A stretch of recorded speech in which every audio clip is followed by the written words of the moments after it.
Hello, and welcome to One Spark Stories, the podcast where innovators, creators, and some unsuspecting risk takers share about navigating highs and lows, laughter and tears, and how sometimes all it takes is one spark of inspiration to find your way to happiness. This podcast will leave you inspired to take action on your own purpose as we connect, create, and celebrate unique sparks around the globe, once again proving that it is a small world after all. Over the years, especially more recent ones, I've come to embrace the impact of taking a pause. We don't give it to ourselves enough, that time to slow down on the tasks so we can digest all of the learning and knowledge that we acquire and set those next steps in motion. Every time I record, I block time after the conversation so I can process what I heard and what I learned. It is so easy to get caught up in feeling overwhelmed or defeated when you hear about people that have overcome these incredible obstacles and have gone on to do incredible things. That is not jealousy and it's not envy. If anything, it's personal fatigue. It's feeling like you hit that wall and yet you're struggling to bounce back, and that is normal. Now, I'm not sure there's a person I have spoken with that hasn't shared feeling that way at some point. They're learning and they're turning and just keep moving and grooving, and yet we still lose track with how to apply all of that we become aware of. And we lose that ability to apply it in our own way. There's such a trap in listening and gathering all this information and thinking we have to do so much of what other people have done. But the reality is that's how you ultimately lose your identity. That's how we disconnect from our purpose. So the biggest thing I've learned about people that we see as successful is that they give time for that pause so they can digest, reflect, and connect the dots on how to then take action on their own dreams. That's why for these next 3 episodes, I'm going to force you to slow down on connecting with people and take time to dig deeper in your own journey, to reflect on the ways that you can connect, create, and celebrate within your purpose. You're going to gain a little more insight as to how I use those 3 pillars in my own growth, in my business, and I'm also going to make sure to give you some tools that I have found invaluable along the way. That first thing, well, it's asking, what is your purpose? When we talk about connecting, one of the first things you need to connect with is that purpose and meaning. Something I talk about frequently with organizations is looking for more engagement and retention within their people. It's talking about understanding that everything they need to do to feel inspired and empowered is actually quite elementary. Our passions and our purpose are rooted in the most elementary and basic ideas. The principles of personal and professional engagement are brought to life through my framework called the ABCs of Purpose. That focuses on alignment, behaviors, and how you intentionally connect, create, and celebrate. Now, do you see what I did there? ABCs. It's adorable, right? But in order to bring your purpose to life, it's bigger than that. You have to really identify all of those components, but it's not just based on where you are now, and it's not based on where you want to go all the time. In fact, often our story can trace all the way back to our childhood. Now, one of the big points to identifying purpose is that we've become so far removed from that pure, curious, and imaginative being we once were. Now, I speak as though it's in the past, but it's not. That curious, imaginative being is still very much a part of you. And that is going to be the root of your purpose. It's why you need to go through your story and understand that there is a common thread along the way. Donald Miller of StoryBrand he talks a lot about understanding the hero's journey or a mission-driven life. And he wants people to understand their story to discover a deeper sense of purpose, to make your life richer by living with meaning. When Tim Schurer was on One Spark Stories, episode 16, he made sure to point out that success doesn't mean you're in the spotlight. His success as the former COO of StoryBrand brought him so much joy. So much so that he ended up writing a book, The Secret Society of Success. Now he makes sure that others understand that meaning and purpose in life doesn't always mean you're in the spotlight or making millions. If the success that you are chasing is leaving you restless and feeling empty or drained, then is it really your definition of success? Is it really what's going to bring you happiness? Because at the end of the day, I think we all deserve that happiness more than anything. Something very common in business is to build out a mission statement or provide a company vision. It's very easy to transfer this to a personal journey. However, whether it's for business or personal, that mission and vision should not be the only thing you focus on. There's a difference between a mission and purpose, much like there's a difference between having a vision and having values. It might sound common sense to say that, yet it's not always so easy to use common sense when it comes time to take action on those. A mission statement is more what we do.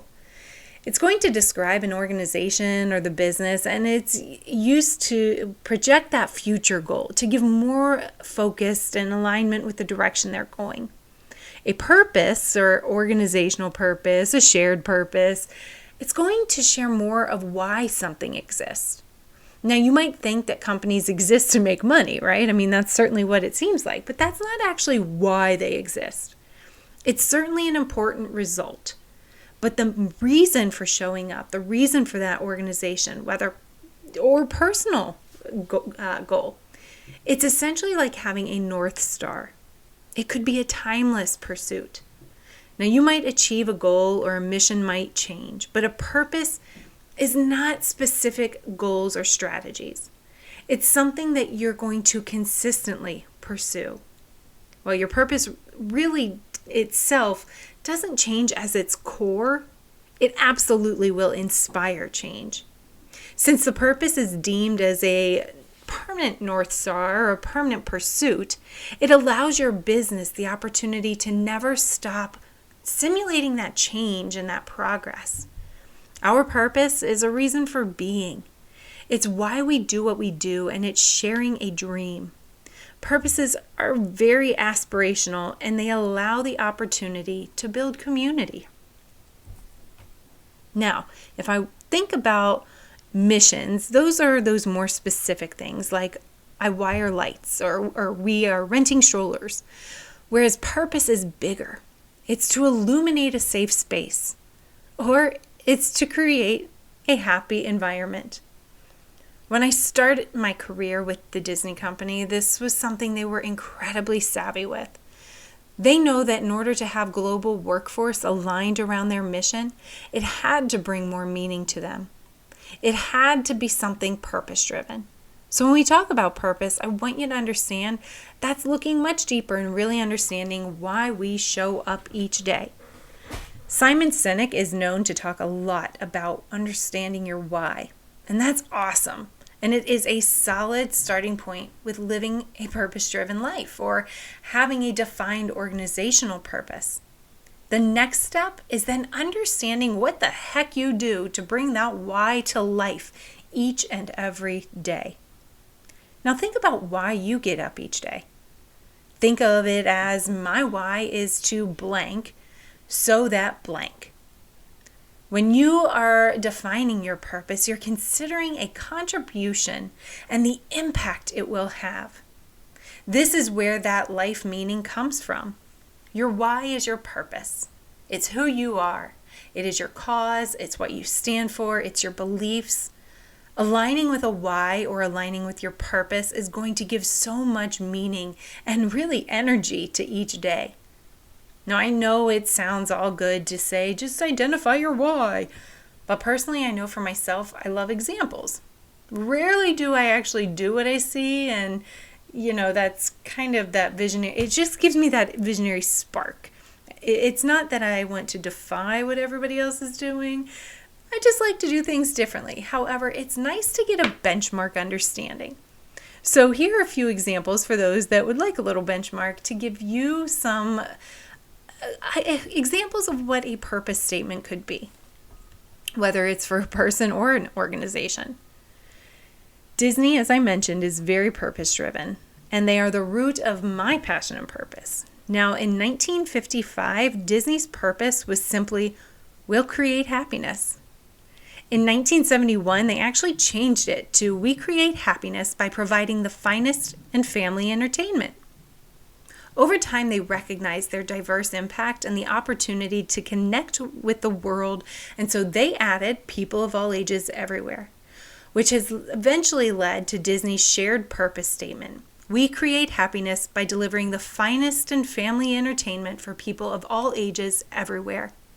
Now, that purpose statement applies whether you are in HR, running attractions, if you're an animator, an actor, a producer with ESPN, if you're renting strollers or serving Dole Whips, this is your purpose and your why for showing up within the Disney organization.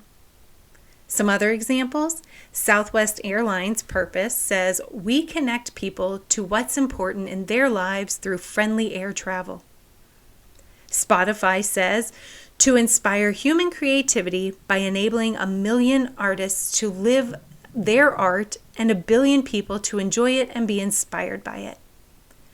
Simon Sinek's purpose is to inspire people to do the things that inspire them so that together we can change the world.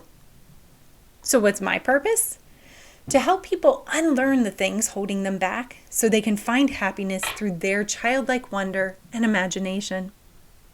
So take a minute and put me on pause if you must, and consider what your purpose is.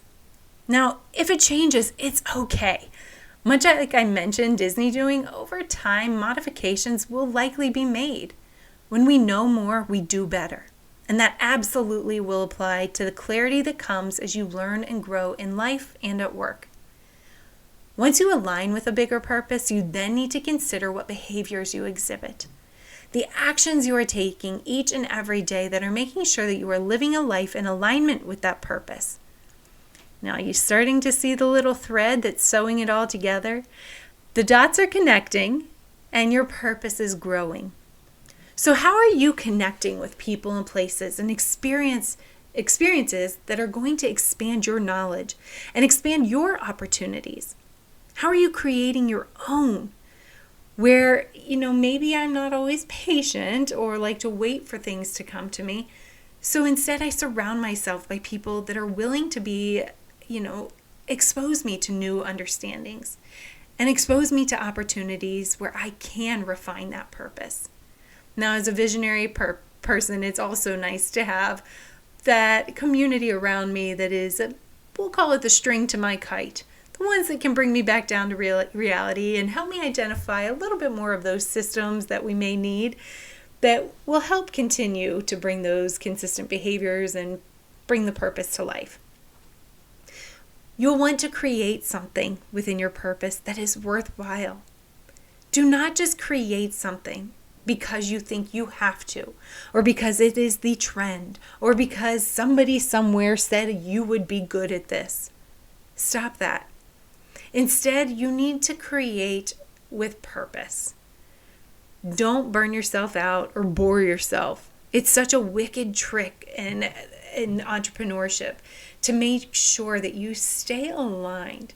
It's easy to tell yourself, oh my gosh, I need to do this. I need to do this to get ahead, to be noticed. This is what will set me apart. You say yes, yes, yes to anything, but listen, if it's not aligned with what you're trying to build, or if it's not aligned as an employee with the direction you want to go in your organization, then you're really missing an opportunity to showcase what you do bring to the table. You're clouding your time and your mind with things that are not aligned with your purpose. Bring it to life, create your own opportunities, and let other people see that they are not utilizing you in a way that is going to really enhance what opportunities they have in collaboration with you. Your day-to-day tasks will become such a point of contention if they are not purpose-driven. I know this, I've been there. So create authentically. And finally, celebrate. When you get a win, celebrate the heck out of it. You should never feel shamed or like you need to keep it to yourself. No, identifying your purpose is so important, and acknowledging yourself and the growth you make along the way is every bit as important.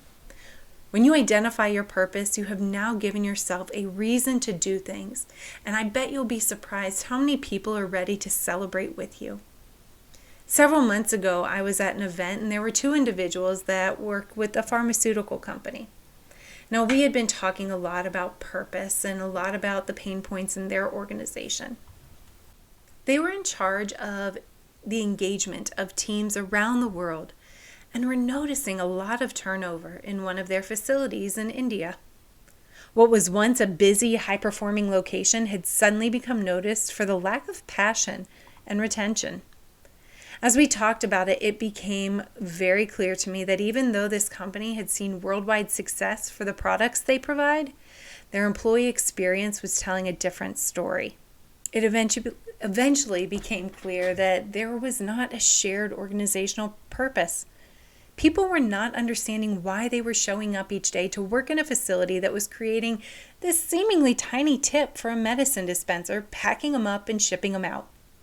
They were completely disconnected from the heart of the organization, yet they are a critical part. Those individuals in the facility are creating a necessary piece that transfers the life-saving medicine to patients.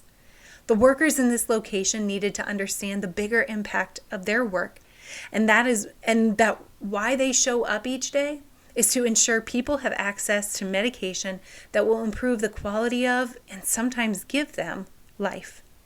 As I mentioned before, my purpose is to help people unlearn the things holding them back so they can find happiness through their childlike wonder and imagination. Throughout my career, I have worked in retail, education.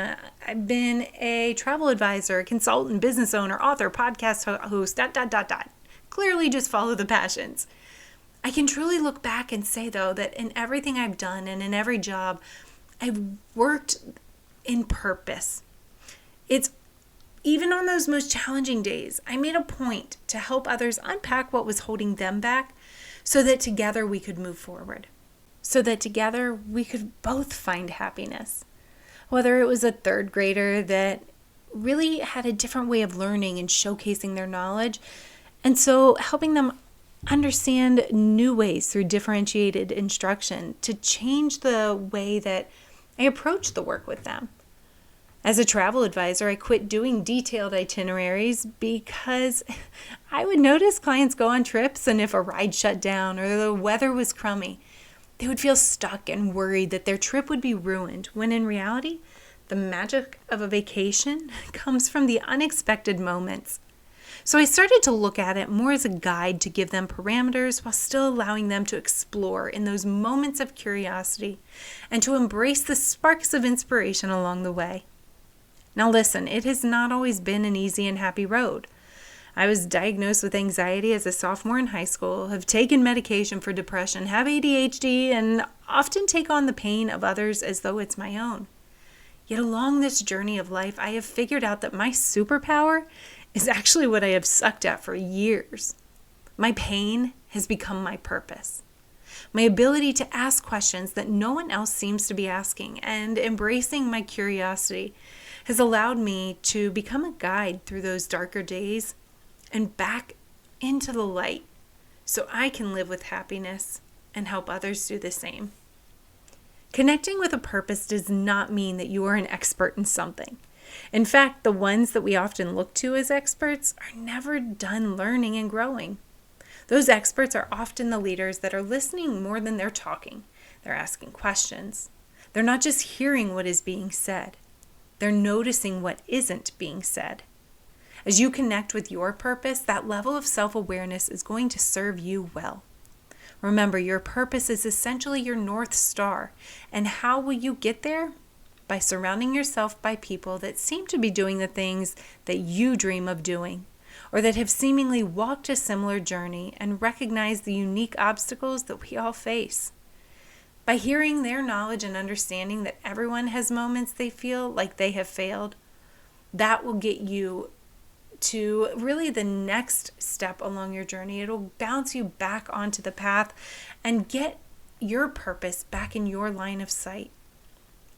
Over time, you may find that some of the people aren't actually who you want to be aligned with, or that they'll help you recognize things that you really value simply because it's clear they don't. Once you feel clear in your purpose, it's time to take that connection to a new level. These are the 3 things that have truly been life-changing for me when it comes to connecting: mentors, masterminds, and memberships. A mentor is someone that has experience that you look to as a trusted advisor. There may be a level of admiration and respect that goes above what you feel or experience with most people. Now, having a mentor is not necessarily some formal agreement. I had a very specific mentor role when I was teaching. I was trained as a resident educator mentor, which meant I was someone that they would assign to support new teachers by using knowledge and skills I had acquired to help them as they enter the field and essentially be their guide through those first years in education. I was assigned as their go-to person, but there's a key word there. I was assigned. Thankfully, the people I worked with were amazing and we had a very trusting experience. But when you assign a mentor, it's not always going to work out that way. It's likely not authentic and it may not align with your professional purpose. So take it as a blessing that you get to assign your own mentors. I don't have a ton of mentors, and in fact, I would say that some of the people that I really do consider to be mine, I don't even know if they know that that's the case. There's not an official club that we are a part of. There's no paperwork or a certificate of completion. The mentors I have in my life are people that I really look up to in business and personally. They come from a variety of walks of life, ages, passions, yet there is something within each of them that I see where they have done things in a way that I feel aligns with who I am and the way I want to live my life. It also sometimes challenges the way I thought I had to do things. Our purpose may be different, but our values often shine through. Because of that, I am able to find the behaviors that also more likely align with my own. For example, one of my core values is family. Whether that's personal, professional. The mentors I am surrounded by are people that have built a career around their purpose without sacrificing their personal life. They haven't always been perfect at it, but they work to ensure their behaviors now align with their purpose and values. Some are very transparent about the hours they spent away from their family, and that while they were doing what they thought they needed to be doing, there are many ways they would do things differently now that they reflect back on how precious that time is. There are countless people I adore and respect that value their family while still having to spend days away from them. Now, that is never something for me to judge. If that is part of your story and it aligns with your purpose, then my gosh, more power to you. If it is not, then be okay setting hard boundaries around that. I block my calendar the moment I get my kids' school and sports schedules. I block it so I can get them on and off the bus. I work for hours into the night so that I don't feel stressed on those unexpected appointments or snow days. When you work with purpose and are clear in your values, it is much easier to define the behaviors that will bring it to life. Now, not everybody has to work through the night. Not everybody is able to adjust their calendar in such a way. And that's okay. It does not mean you don't value your family. It means that you take action on what you can control. Control the controllables. The relationship with the people I see as mentors it often evolves over time. There are certainly a few people I don't see very often, and there are some where the leadership comes more through their books than podcasts. There are those people that I've known for years, and as time went on, the nature of our connection evolved to a point where we are now mutually learning and growing together. I may not have even expected them to be a mentor. In fact, I can think of 2 people that really have become my greatest advocates and cheerleaders, especially on the days I want to question everything. And yet years ago, I would not have expected that they would be the ones to step into that role. Those close confidants are the mentors that have seen you before and have seen your growth and are sure as heck going to make sure you keep going. As I mentioned, having a mentor isn't necessarily an official collaboration. You cannot just ask somebody to be your mentor and expect that they will dedicate their time to giving you all their knowledge without you taking action when you spend that time with them. Make sure that you listen to what they're saying, ask questions to clarify, and when you leave, take action on what they've guided you toward. They have given you their time and experience, and you owe it to yourself and to them to respect that. So make sure that you are taking action. Then reach back out and show them what you've done. Show them all the growth you've made since that last conversation. It will really show them that you are serious and value what they say. In turn, they'll likely keep encouraging and really want to help you learn and continue to develop. The right mentors will always be there when you show that you are ready and willing to put in the work. Now, even though I more frequently have mentors with aligned values and a similar purpose, as I said before, there is a ton of value in exploring those different views and finding people that are challenging the norm. Some of the coolest and most impactful leaders I've had are the ones that see that spark in people that maybe tend to sit back because for so long their voice wasn't heard. Those leaders encourage them to embrace their unique perspective and really helped amplify the voices that otherwise are silenced. Those are impactful mentors. Those are the people you want in your circle. Now, the next thing is masterminds. I've talked about these so much on different episodes.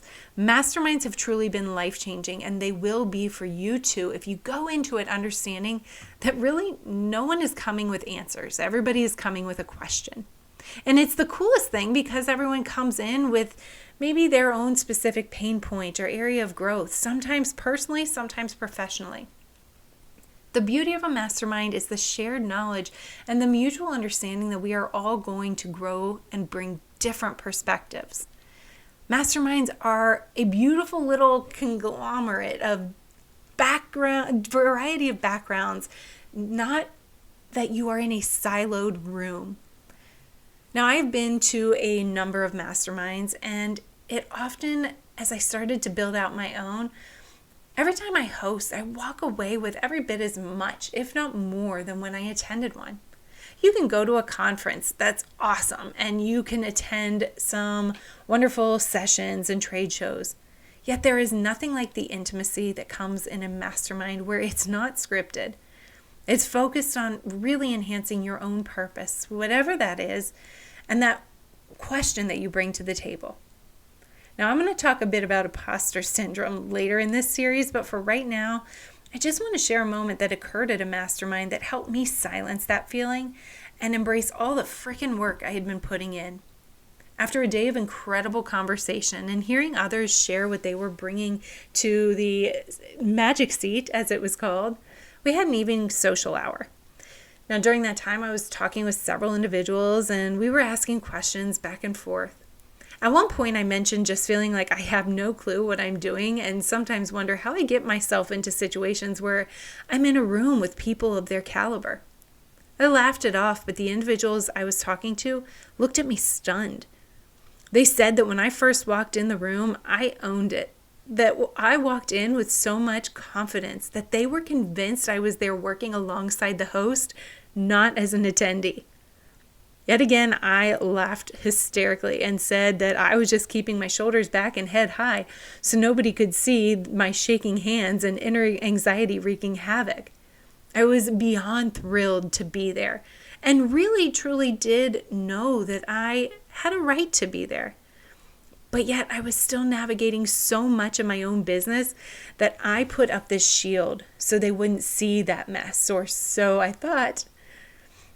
And they said that as I started to speak, I asked a question when it was my turn in the magic seat, and I pulled back a veil and showed a vulnerability to them that they said made them respect me even more than they already did.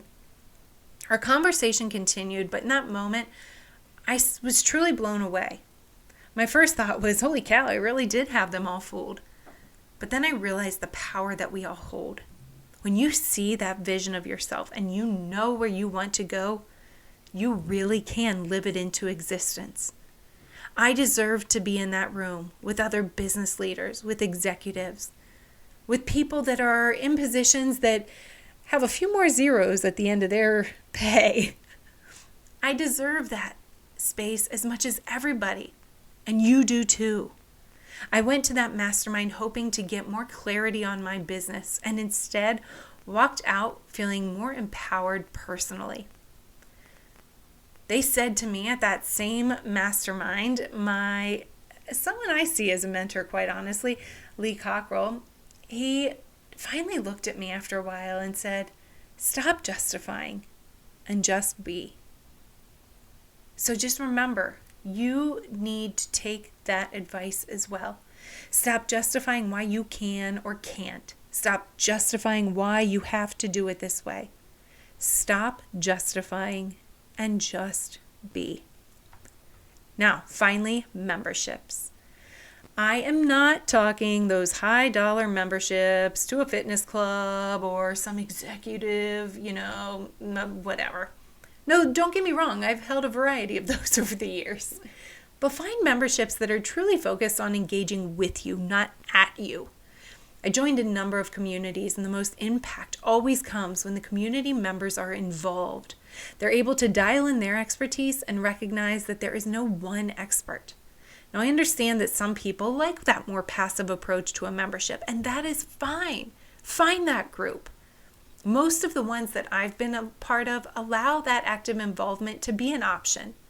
Some people process and digest information simply by sitting back and listening. Others want to jump in, get their hands dirty because that membership allows them a safe space to try their passion and to explore their purpose. Once you find a membership that works for you, embrace the heck out of it. And on the flip side, if you're in one and you just aren't feeling like the time and value are there, leave it. This is your journey, and you are allowed to walk away from the things that are not serving you or your purpose. Connect deeper with the ones that are. The leaders of memberships should also understand and respect that. There are some memberships that serve me insanely well. And then as I evolve, my needs within that membership really do as well. And so with no hard feelings, there have been several times I've made the tough decision to end paid memberships. Now listen, I'm not made of money. And as much as I would love to continue to contribute to all of the groups I've ever been a part of, at some point I also know that it is okay to walk away and make room for someone else to step in and step up. Now, in all of this, I want you to remember that at the end of the day, the way you're connecting will bring the most value when you align them with your purpose. Now, if you want to hear about the power of mentors, masterminds, and memberships, make sure you listen to episode 14 with Deshaun Van Kerkhoff. As a student, he knew his passion and flew halfway around the world, literally alone, to connect with the people that are aligned with his purpose, and it has unlocked incredible opportunities for him. When you meet fascinating people that maybe aren't aligned with your purpose, just start a podcast because, why not share their story anyway? Okay, maybe don't, but that's just a great way that I continue to connect and change perspectives and bring more awareness. When you connect with purpose, you're aligning yourself with people that are doing the things that are going to get you closer in the direction you want to go. There is a lot of power that comes from that level of intention. People are a lot happier to help than we tend to expect. So think a bit about your purpose and make sure to email me. Tell me what yours is, or ask me a question that was ignited in your mind during this. Lean into that curiosity. It is so important, and again, is what's going to allow you to really level up in your purpose-driven life. Now, we've talked a lot about the ways to connect with your purpose. Next up, it's going to be talking more about creating opportunities that bring you joy. And the third part of this series is ignore the imposter and start celebrating you. Oh, that's going to be a good one. Thank you so much for coming along this little pause but impactful journey. Because at the end of the day, I want to make sure that this podcast is bigger than just something to listen to on a morning walk, that you're able to take the lessons and connect with them with purpose. As always, be well, stay curious, and I'll see you real soon. Did you know that Coca-Cola was originally green? Later, Tater.